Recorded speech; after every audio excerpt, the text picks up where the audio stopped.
How's it going there today, folks? I'm going to do a little bit of a repair video. I've always kind of want to record. I've watched countless. I mean, that's like most of what I watch on YouTube is just like people repairing technology and stuff. And I thought it would be fun to just actually make my own video of trying to do this. Now, by no means is this going to even be... It's probably going to be really short. I'm not even going to like try anything. But I just want to show you, basically this is going to be my approach to how I look at basically any electronic device that you get on eBay that is sold as is for parts, and you don't really fully know what's going to be inside. So this is a Nintendo Switch Lite. I don't have the listing on me, but they said in the description, and you can't always trust these. I really did feel like this one was trustworthy, but I don't know so much anymore after taking a look.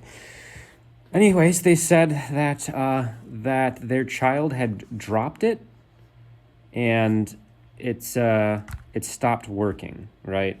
And you'll also notice that the analogs, like nubs, are they came off. Now that they do come off. I have some other ones from another Switch Lite. But the original ones are really hard to get back on. And these are like filthy inside.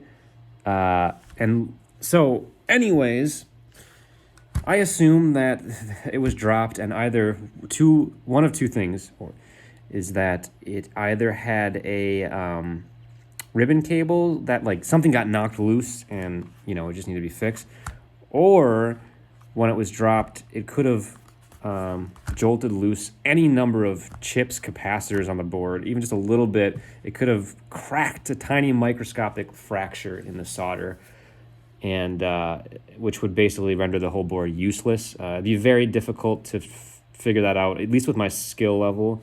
I don't have the tools to I don't have like a heat gun or a reflow station to be able to like even try to replace those chips. So that's out of the question if the motherboard's a failure. I was hoping it would be something simple. I wasn't sure what to think though. I mean, I'm sure there's some salvageable parts. Anyways though, first thing I do with at least a switches is I check the ports for an SD card and for the game card to see, because I've had that. Sometimes people leave SD cards or games in there, and they don't mention them in the listing. They just forget about them. So you get, a free card or a game, which is always a bonus. But that was not the case in this one. However, the minute I opened the card port, some junk fell out. And then when I started to kind of knock it like this, and actually it just happened now. Well, it's too small, but basically rice came out, and that is certainly not a good sign. You can kind of hear it, but yeah, there's rice in there, and the only reason that there would be rice in there is if this was submerged in water, and it broke, and they read online that you can put it in a bowl of rice and try to absorb the water. So I hate water damage. I hate liquid damage. And that's the last thing I wanted to see. But I mean, after seeing the rice and some of the triggers are really gummed up, and just the whole, you can just look in these grills here. It's just not looking. It's not looking good. It's just so gross everywhere. I mean, understandably, this was a child's, but it's not looking good. That's for sure. And it doesn't power on. With stuff like this, where it might have been liquid damage, I don't even want to attempt to plug it in case I short something out.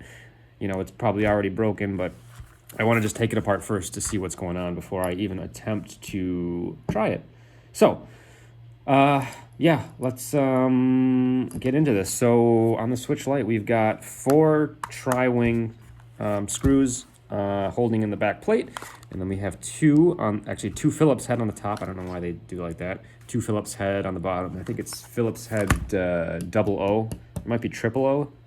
It's like the smallest size, basically, of Phillips. But let's just take the back panel apart here. So getting the 4 tri-wings. Actually, I should probably grab my other. Well, actually, this is fine for now. These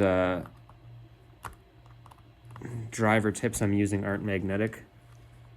I should also invest in, I really want to invest in an electric screwdriver. But, you know, this does for now.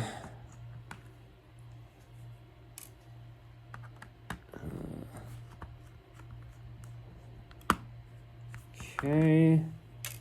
So those are the 4 tri-wing. I'm sorry about the camera, by the way. This is an awful setup. I haven't even looked to see if anything's in frame, so this is probably awful.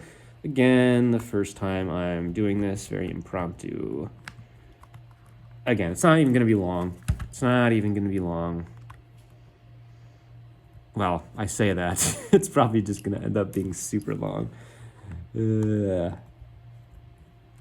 Okay. Okay, so we've got all that open. Where's hold on a second. Blah. Okay, so everything's off. Actually, I should keep these open. So now we want to pry the back case off. Now, luckily, a lot of devices, there's like ribbon cables attached to like the other side of the case. This is just a free case, basically. And it's kind of clipped in on all the corners. The best case is to get oftentimes actually it's easier. It's hard to show you on camera, but there's 2 speaker grills you can see right here. And the best point of entry is to kind of pry. Okay, see, that one actually came off pretty easy. Pry in between the speaker grills. There we go.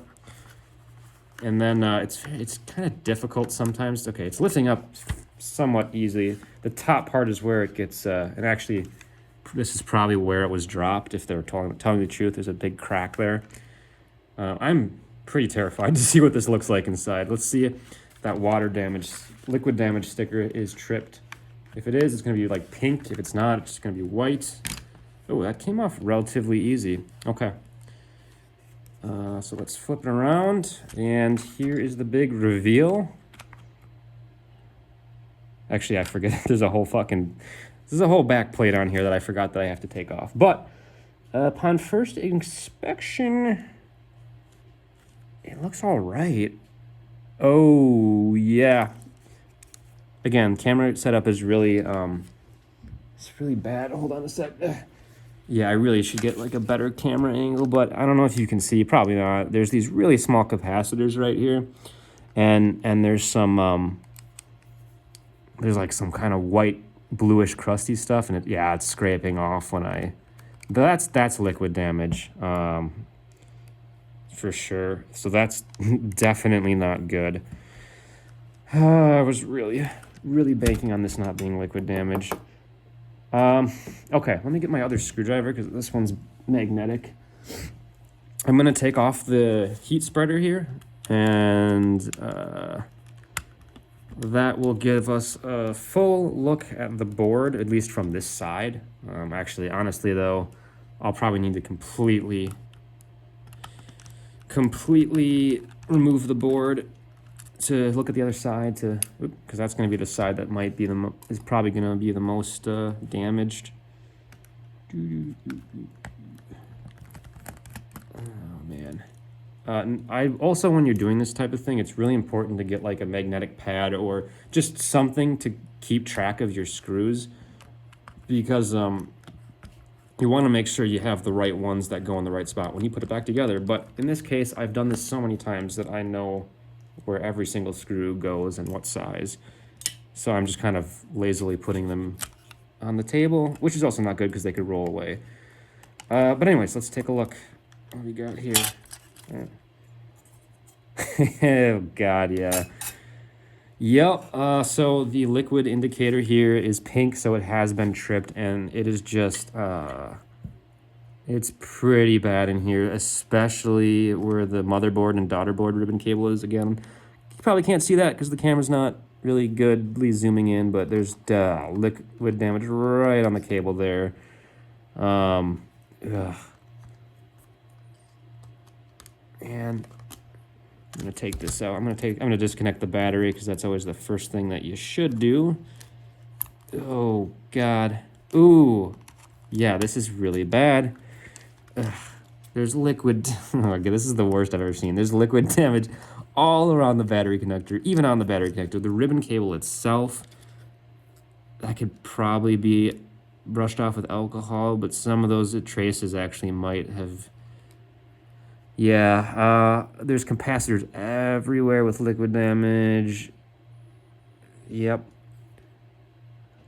Okay. Yeah. So I'm not gonna take this any further. There's some salvageable parts in here, I'm sure. Like this, the daughter board is probably fine because there's no capacitors on that, and that doesn't look like it got liquid damaged.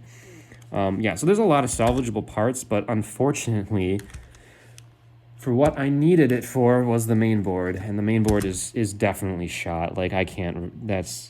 I mean, I could spend hours on that and clean it up, and but likely there's not much I can do. So that's super disappointing.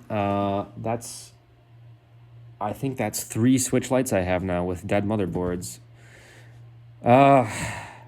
And it sucks because on one of my motherboards, it was actually, the motherboard was working fine, but this ribbon cable right here, which is for the screen, the display, it's snapped off this little pin. So honestly, all I need is this part, but I don't have a reflow station to be able to take this off and put it on, transplant it onto my new switch. And look, a piece of plastic just came off of the case. Just great. Yeah, so that's great. I don't usually run into that sort of thing on eBay, honestly. Like, usually if it says as is or 4 parts, like, you expect it to be water damaged or something, because, they're not necessarily telling you any way or another.